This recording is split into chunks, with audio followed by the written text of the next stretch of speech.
Début de match timide de la part des deux équipes, les Nantais dans le doute et les Stéphanois assez prudents, rendus prudents par des résultats un petit peu difficiles en déplacement ces dernières semaines. On a vu quand même une belle frappe du capitaine de Nantes, capitaine confirmé, le Camerounais Saïdou, un ballon boxé par Jérémy Janot. Et puis les Nantais qui vont enchaîner avec Cubillier. On est pratiquement après 25 minutes, c'est la première occasion de ce match. Ce centre de Williamson et cette reprise de Rossi. Deux frappes coup sur coup pour des Nantais. Jusque-là, il faut bien le dire, bien timide, même si Nantes reste sur sa meilleure série de la saison avec 4 points en 2 matchs, victoire contre Monaco et nul à Sedan. Une scène ici, les Stéphanois vont longtemps parler de cette scène. Ça se passe entre le jeune défenseur Das Neves et Frédéric Piquion, qui on le rappelle a été exclu 2 fois ces dernières semaines, une fois pour simulation. Là il prend un carton jaune. A-t-il simulé? Il semble bien quand même que Das Neves, on va le revoir une deuxième fois, ait retenu Frédéric Piquion par le maillot. Après Piquion, c'est vrai, semble un petit peu en rajouter, mais il y avait faute, en tout cas une petite faute dans la surface de réparation. Toujours 0-0 et puis un premier coup de canon dans ce match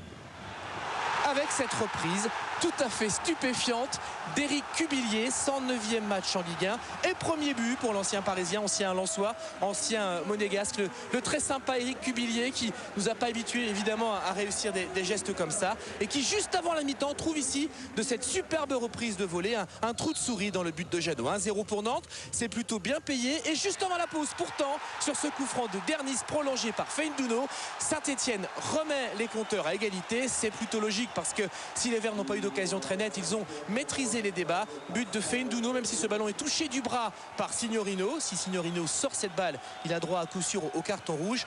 Il n'en sera rien puisque ce ballon est cadré. But de Feindouno, un but partout. Saint-Etienne est revenu juste avant la pause et les Verts confirment leur supériorité dans le jeu qui se traduit en deuxième mi-temps par les occasions, avec ici le débordement d'un excellent Piquion qui est passé centre en retrait presque parfait pour Pascal Feindouno dont la frappe s'envole. Super Piquion, qualité de déplacement, de démarquage, qualité de puissance et de vitesse pour l'attaquant stéphanois.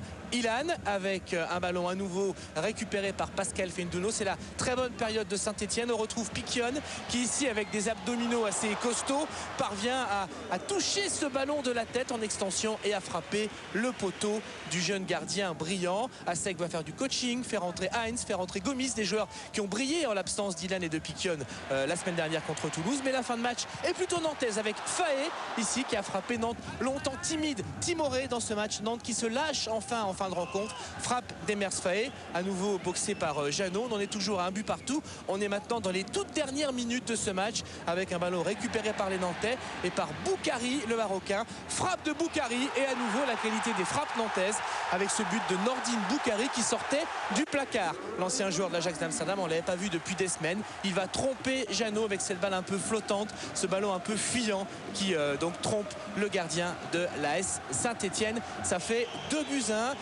pour les Nantais. On est maintenant dans le temps additionnel, 94e minute, un corner pour Nantes, corner de la dernière chance avec la montée de Janot, une scène que l'on voit parfois dans les matchs de Coupe de France. Un ballon qui va voyager, récupéré, touché une fois, 2 fois, 3 fois par Janot pour finalement Vincent Aignan et l'égalisation de l'AS Saint-Etienne à la 94e minute. Le jeu reprendra pour 5 secondes simplement derrière. Une joie énorme évidemment pour les Verts qui arrachent un point. Grosse déception pour Georgio. La joie de Janot, passeur décisif sur ce coup-là. Il touche ce ballon ici une fois, 2 fois, 3 fois et de la semelle le glisse à Vincent Aignan. La joie également pour Vincent Aignan qui avait déjà marqué la semaine dernière à Toulouse. Et un match nul finalement logique entre Nantes et Saint-Etienne. Déception pour Georgio parce que Nantes laisse filer 2 points.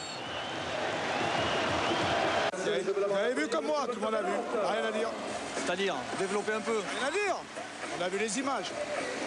C'est quoi? C'est mentalement que l'équipe s'effrite un peu? Non, il n'y a pas d'effritement. Il y a un adversaire qui croit jusqu'au bout. Il y a nous qui devons mieux protéger peut-être notre avantage. Ça résulte peut-être pas du corner, ça résulte peut-être de ce qui s'est passé avant. Toujours est-il que il y a eu cette égalisation juste avant la mi-temps et cette autre égalisation à la fin du match. Bon, c'est malheureux. Le match ne se résume pas uniquement à ces 2 faits, ces 2 buts. Je crois que l'équipe a fait un très bon match, c'est ce qu'il faut voir. On a marqué des buts et je pense que le comportement, la tenue, l'état d'esprit des joueurs est alloué ce soir malgré un résultat mi-figue mi-raisin. Merci. Il a raison d'y croire, Georgeo. Et comme Toulouse, Ivan Asek et les Stéphanois ont aussi profité donc de ce programme avec ce statut, comme je vous le rappelle, entre guillemets, de favori.